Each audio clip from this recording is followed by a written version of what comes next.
Hi friends, welcome back to our channel మా ఇంటి రుచులు. నేను మీ స్మార్ట్ విజయ. ఈ రోజు నేను చేసి చూపించబోయే స్పెషల్ ఏంటంటే మటన్ కీమా చేసి చూపిస్తాను. మటన్ కీమాకి కావాల్సిన పదార్థాలు, తయారీ విధానం ఎలాగో చూద్దాము. ముందుగా స్టవ్ వెలిగించుకొని కడాయిని అయితే పెట్టేసుకుందామండి.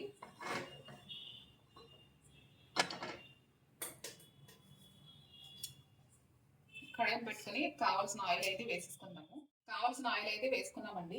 ఆయిల్ వేడైన తర్వాత మాకు ఆయిల్ వేడైందండి. ఆయిల్ వేడైన తర్వాత ఒక 1/2 టీ స్పూన్ జీలకర్ర,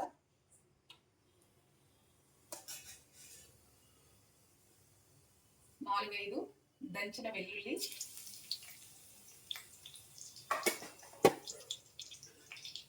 కొద్దిగా కరివేపాకు, 3 వేసుకుని ఒక 2 నిమిషాలు వేయించుకోవాలి. ఒక 2 నిమిషాలు వేయించుకున్న తర్వాత ఇప్పుడు ఒక సన్నగా కట్ చేసుకున్న ఉల్లిపాయ ముక్కలు, పచ్చిమిర్చిని కూడా వేసి మరొక 2 నిమిషాలు అయితే వేయించుకోవాలి. ఉల్లిపాయలు పచ్చిమిర్చి అయితే వేగిపోయాయండి. ఇప్పుడు ఒక 1/2 టీ స్పూన్ అల్లం వెల్లుల్లి పేస్ట్ వేసుకుందాము. వేసుకుని పచ్చివాసన పోయేంత వరకు ఒక 2 నిమిషాలు వేయించుకోవాలి. ఇలా వేయించుకున్న తర్వాత నేను ఒక 1/2 కిలో కీమాని అయితే తీసుకున్నానండి. ఇది ముందుగా శుభ్రంగా కడిగి పెట్టుకున్నాను. ఇప్పుడు కీమాను కూడా వేసేసుకుందాము.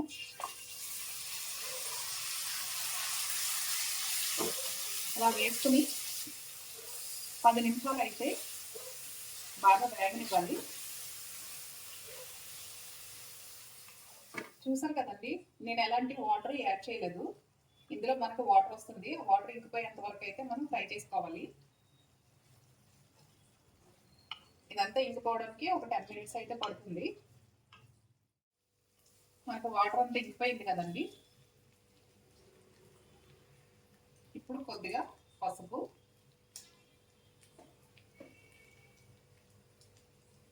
ఒక 1/2 టీ స్పూన్ కారం, రుచికి సరిపడా ఉప్పు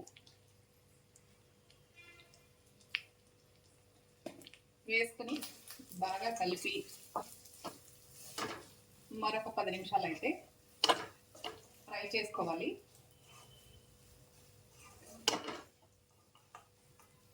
ఫ్రై అయితే దగ్గర పడిపోయిందండి. ఇప్పుడు ఒక 1/2 teaspoon whole garam masala పొడి అయితే వేస్తున్నాను. చాలా తక్కువ వేసానండి. ఇలా మసాలా అంతా ఒకసారి కలుపుకొని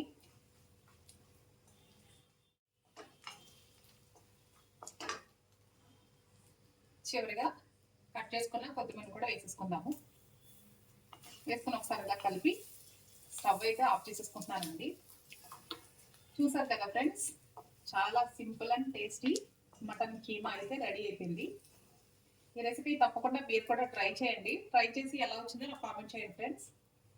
నచ్చితే లైక్ చేయండి, షేర్ చేయండి. చూసారు కదండి, మటన్ కీమా అయితే రెడీ అయిపోయింది. రోటీలోకి, చపాతీలోకి, రైస్లోకి, దేంట్లోకైనా కాంబినేషన్ చాలా బాగుంటుంది. తప్పకుండా మీరు కూడా ట్రై చేసి నాకు కామెంట్ చేయండి. నా ఛానల్ని ఫస్ట్ టైం చూసినట్లయితే సబ్స్క్రైబ్ చేయండి friends. Thanks for watching. Bye అండి.